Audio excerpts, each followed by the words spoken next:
தண்ணியோட தன்மையை அளக்கிற ஒரு பெரிய விஞ்ஞானி அப்படின்னு நம்ம நினைக்கிற ஒரு விஷயம் என்னன்னா மீன்கள். தண்ணியோட உயிர் சத்தை பிரித்து எடுத்து தான் மீன்கள் உயிர் வாழவே முடியும். நல்ல கலர்ஃபுல்லான மீன்கள் 2 வாங்கி சாதாரண தண்ணியிலையும் சுத்திகரிக்கப்பட்ட தண்ணியிலையும் தனித்தனியாக விட்டு பாருங்களேன். சுத்திகரிக்கப்பட்ட தண்ணியில் விடுற மீனுக்கும் சாதாரண தண்ணியில் விடுற மீனுக்கும் வேறுபாடை உங்களுக்கு தெரிய ஆரம்பிக்கும்.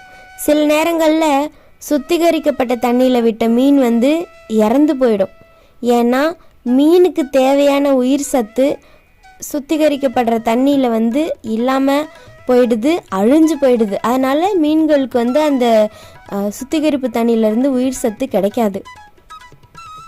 சுத்திகரிக்கப்பட்ட தண்ணி உயிர் சத்து குறைஞ்ச தண்ணி தான் அப்படின்னா சாதாரண தண்ணியை அப்படியே பயன்படுத்தலாமா